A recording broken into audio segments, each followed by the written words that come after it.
जैसे कि हमने स्टॉक मार्केट जर्नी में काफ़ी बार ये सुना होगा बहुत लोगों से कि हमने अच्छी कंपनी में इन्वेस्ट किया, फिर भी हम लोग उतना रिटर्न नहीं कमा पाए, या हमने जो रिटर्न कमाया उसको वो एफडी से भी बीट हो जा रहा है। तो ये ऐसा क्यों होता है? इसके पीछे का मेन रीज़न क्या है? ठीक है, उसको समझने के लिए हम लोग को पहले 2 चीज़ समझनी होगी। एक है PE rating and PED rating. Let us take an example कि जो हमने पिछली वीडियो में देखा था, पिछले शूट में देखा था कि पीई का मतलब क्या होता है? पीई का मतलब होता है price is to earning ratio. मतलब कि आपने 1 रुपया कमाने के लिए आपने कितना रुपया इन्वेस्ट किया, उसका मतलब होता है price to earning ratio. Now let us take example कि पी डी रेटिंग या डी रेटिंग क्या होता है? अगर आप प्राइस टू अर्निंग रेशियो को ईपीएस से मल्टीप्लाई करोगे तो आपको मिलेगा कि आपने कौन से प्राइस पे उसको खरीदा या बेचा। Okay, now let us take an example of a very popular stock. ये 2022 में ये स्टॉक का प्राइस टू अर्निंग था 120 रुपीज। मतलब आप 1 रुपया कमाने के लिए उस स्टेक के पीछे 120 रुपीज दे रहे थे, और उस कंपनी का अर्निंग पर शेयर था 23 रुपीज। मतलब आपने उसको खरीदा 2800 रुपीज में। ओके, सेम कंपनी को जब आपने एग्जिट किया आफ्टर 3 ईयर, तो उसका प्राइस टू अर्निंग रेशियो हो गया 57.5, और उसका अर्निंग पर शेयर बढ़ के हो गया 52.96, और आपने उसको बेचा 3099 में। This is a very popular company known as Asian paint. तो यहाँ पे आप देख सकते हो कि 3 ईयर के स्पेंड में आपने सिर्फ मोटा मोटी 300 रुपया कमाया।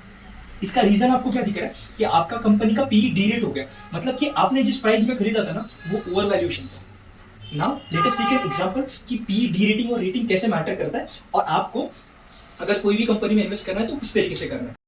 तो जैसे कि हमने देखा कि आपके लिए क्या स्ट्रैटेजी होनी चाहिए कोई भी कंपनी में इन्वेस्ट करने की। इसको एक बड़ा सिंपल एग्जांपल से देखते हैं कि ये मेरा प्राइस टू अर्निंग है और ये मेरा ईपीएस है। समझो कि आपने एक कंपनी बाई की जिसका प्राइस टू अर्निंग है 30 और उसका अर्निंग पर शेयर है 10। ओके, अभी समझते हैं कि उस कंपनी ने अर्निंग में कुछ ग्रोथ नहीं दिखाया इवन आफ्टर 1 ईयर और 2 ईयर, बट उस कंपनी का या उस सेक्टर का परसेप्शन मार्केट में काफी अच्छा था, तो मार्केट ने उसको अच्छा पीई दिया, तो फिर भी आपने पैसा कमाया बिना कंपनी का ग्रो किए हुए। Okay, at the same time अगर समझो उस कंपनी या उस सेक्टर को अगर मार्केट का परसेप्शन खराब है तो मार्केट ने उसको पीई कम दिया, अभी आपका आईपीएस सेम होने के बावजूद भी आपको लॉस हुआ।